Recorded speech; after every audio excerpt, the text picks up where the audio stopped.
अगर आप ये खबर वॉइस ऑफ पानीपत के फेसबुक पेज पर देख रहे हैं तो पेज को लाइक, शेयर और फॉलो जरूर करें। हर अपडेट के लिए बेल आइकन दबाएं और सब्सक्राइब करें वॉइस ऑफ पानीपत। अब अपने लघु उद्योग को पहुंचाइए आसमान की बुलंदियों तक। पानीपत में आलिशान ग्रुप लाए हैं हरियाणा का पहला सेंट्रल गवर्नमेंट द्वारा अप्रूव्ड आलिशान इको टेक्सटाइल पार्क, जहां state government subsidy, common infrastructure, R&D testing lab, training centre, workers hostel और भी बहुत कुछ। अब हर मुश्किल आसान है। अभी अप्लाई करें इंडस्ट्रियल प्लॉट्स और मल्टी स्टोरी फैक्ट्रीज के लिए। आलिशान इको टेक्सटाइल पार्क। अधिक जानकारी के लिए विजिट करें विलेज दीवाना, opposite police line, NH1 GT road, Panipat, और कॉल करें 8950690021।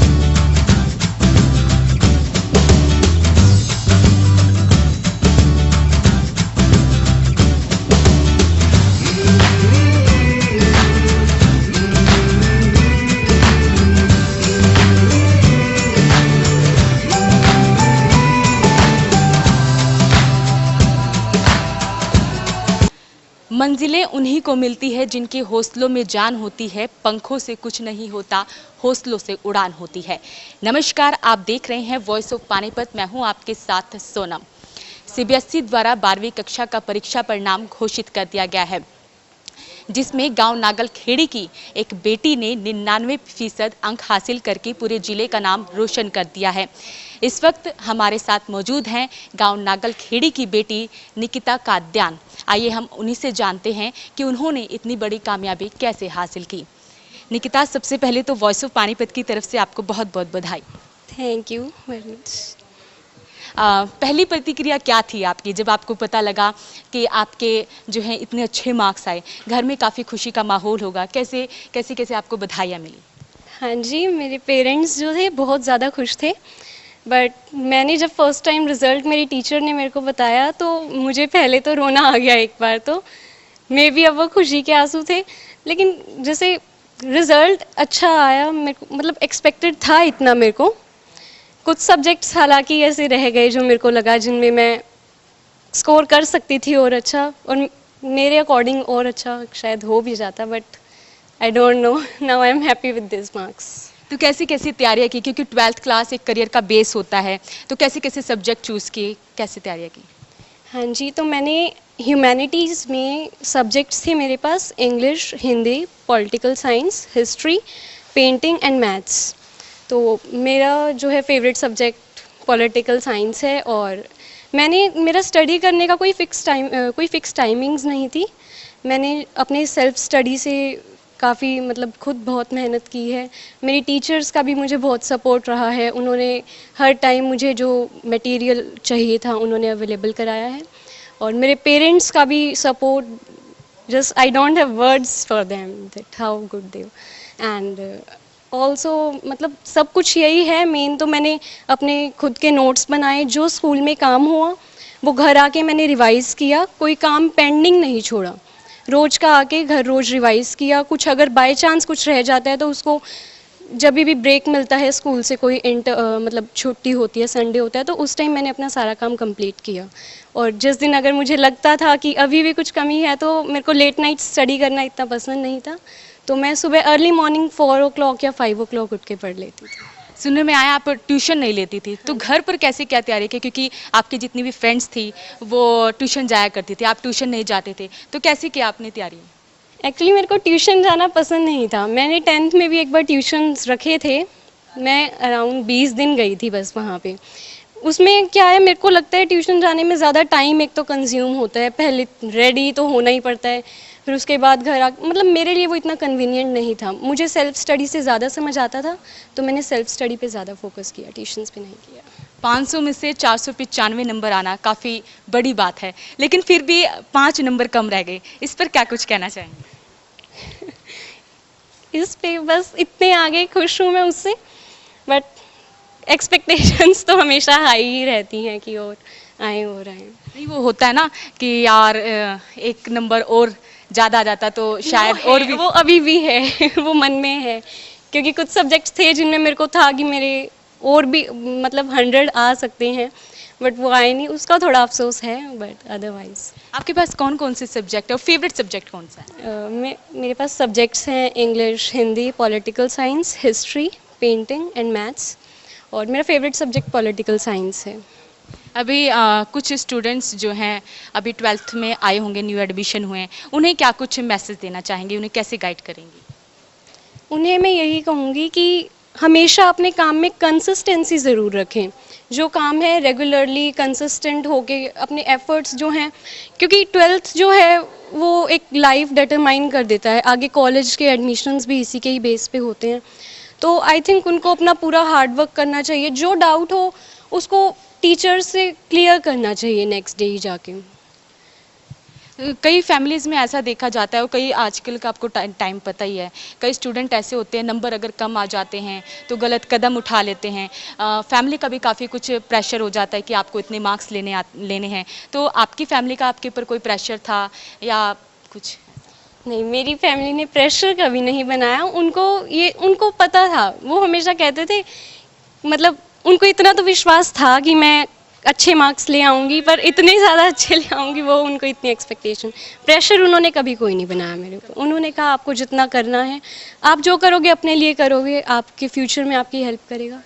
तो इतने अच्छे मार्क्स लेकर आना, अब क्या कुछ इन फ्यूचर आपने प्लान किया है कि मुझे ये बनना है? अभी मैंने DU के लिए अप्लाई किया हुआ है, वहाँ पे मुझे पॉलिटिकल साइंस ऑनर्स करनी है, और आगे मैंने फ्यूचर में सोचा है कि मैं IAS की प्रिपरेशन करूँगी और UPSC के लिए इसके अलावा और क्या क्या हॉबीज़ रखती हैं आप? हॉबीज़ में मेरा डांस करना बहुत पसंद है, और पेंटिंग करना और ट्रैवलिंग करना। I just love travelling. और क्या कुछ बच्चों को मैसेज देना चाहेंगी कि इस तरीके से वो तैयारियां करें और आगे बढ़ें? मैं उनको यही बताऊंगी कि सबसे मेन चीज़ जो है वो कई बार हम गलती कर देते हैं कि हम एक्स्ट्रा बुक्स पे ज़्यादा फोकस कर देते हैं, तो और NCERTs को कभी रीड नहीं करते।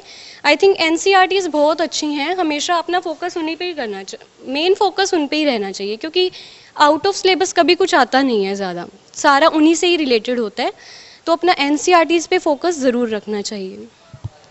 तो निकिता काद्यान से हमने बातचीत करी, जो पूरे ज़िले में टॉप आई हैं। इनके साथ हमारी पूरी इनकी फैमिली भी मौजूद है, हम उनसे बातचीत करते हैं। तो आपकी बेटी ने इतना बड़ा मुकाम हासिल किया, एज अ मदर आपको कितना प्राउड फील हो रहा है, क्या कुछ कहें? मुझे बहुत प्राउड फील हो रहा है, क्योंकि मेरी बेटी ने इतना अच्छा वो किया ना मैं बस मेरी खुशी का कोई ठिकाना नहीं है। मैं बहुत ज़्यादा खुश हूँ, और अभी से नहीं, बचपन से ही, जब से भी ये स्टडी कर रही है ना, तभी से मैं इससे बहुत खुश हूँ कि मेरे भगवान ने इतना अच्छा गॉड गिफ्ट है ये मेरे लिए। अपनी बेटी के लिए क्या कुछ कहेंगी, क्योंकि जब आपकी बेटी 12th में आई और एग्ज़ाम की तैयारियां करती थी, क्योंकि एक माँ को हमेशा चिंता रहती है कि मेरी बेटी ने खाना नहीं खाया है, तो कैसे आपने इस चीज़ों को फेस किया? नहीं, खाना खाने में तो ये आपको दिख रही है ना, नहीं है ऐसी और खाने का तो इसका कोई टाइम नहीं था पढ़ाई के उसमें, कि पढ़ाई ज़रूरी है, खाना बाद में हो जाएगा, कुछ नहीं होता, अगर एक दिन ना खाऊंगी तो क्या हो जाएगा। खाने का इसका कोई ज़्यादा वो नहीं था। हाँ, तो निकिता के फादर भी हमारे साथ मौजूद हैं, उनसे भी हम बातचीत करते हैं। तो आपको कैसा लग रहा है, आपकी बेटी ने इतना बड़ा मुकाम हासिल किया? मुझे अपने आप पे मेरे को बहुत गर्व महसूस हो रहा है, जो मैंने इतनी अच्छी बच्ची को ना जन्म दिया। मेरे लिए तो ये गर्व की बात है कि मैं निकिता का फादर हूँ, सबसे गर्व की बात यही है। आपने निकिता को कैसे सपोर्ट किया सब चीज़ों में? देखो, मैंने निकिता को सपोर्ट, हमने तो उसको खुली छूट ही दी हुई है कि बेटा जो कुछ तुम्हारे मन में आए वो करो। निकिता के अलावा कई भी ऐसे बच्चे होते हैं जो जिनकी फैमिली में प्रेशर दिया जाता है, तो आपने अपनी बेटी पे कभी कोई प्रेशर नहीं दिया, निकिता ने हमें बताया। बाकी फैमिलीज़ के लिए आप क्या कुछ मैसेज देना चाहेंगे? देखो, बच्चे पे मैं तो यही कहना चाहूँगा कि बच्चों पे कभी भी नहीं प्रेशर तो डालना ही नहीं चाहिए, क्योंकि जो कुछ बच्चा करता है वो उसके अंदर खुद ही मतलब एक मेहनत अपने आप ही वो करेगा, ज़्यादा प्रेशर डालने से बच्चा कुछ नहीं कर पाएगा। निकिता, आपके बेटी है, बेटी का अपने फादर से काफ़ी बहुत ज़्यादा लगाव होता है, उसके लिए क्या कुछ लाइनें बोलना चाहेंगे? देखो, मेरे बेटियां कभी, मैं तो बेटों से कम मानता ही नहीं। मेरी एक बेटी नहीं है, मेरे तो दोनों बेटे ही हैं। अपनी पोती से बढ़िया बधाई दूंगी और इनको थी बढ़िया सलामत से राम रखा इसने और भी बढ़िया की इसकी किस्मत रहे, बढ़िया चल रही इसकी पढ़ाई अरे कामयाब हो गया ना। बेटी सोचा तो कौन था है, आज मन तो बहुत खुशी हो रही है, घनी खुशी हो रही मन तो अपनी पोती आके।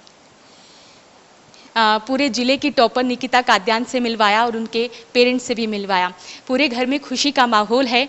तो ऐसे ही सीबीएसई द्वारा जो घोषित परिणाम किया गया है उसमें कई स्कूलों के जो परिणाम आए हैं वो 100% आए हैं, तो काफ़ी अच्छी बात है पानीपत जिले के लिए। तो मुझे दीजिए इजाज़त, कैमरामैन प्रदीप पांचाल के साथ मैं Sonam, voice of Panipat.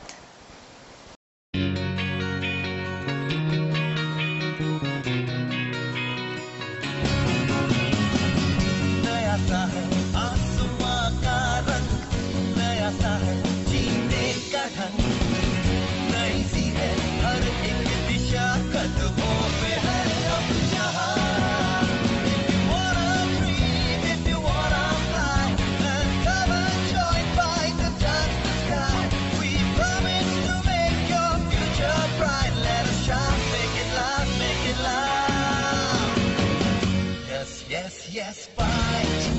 Yes, fight. Is the right choice for you. Yeah, E.T. fight. Yes, fight. Is the right choice for you.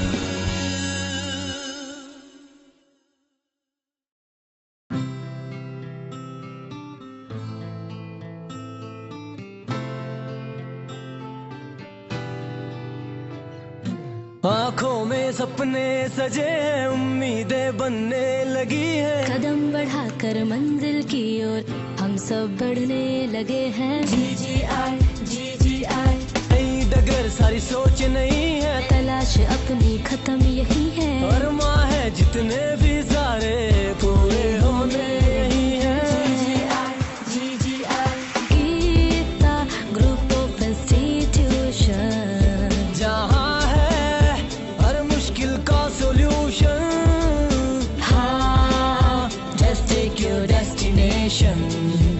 पूरे होंगे सारे सपने, हाँ सपने, हाँ सपने, हाँ सपने, जो अपने, जो अपने, जो अपने।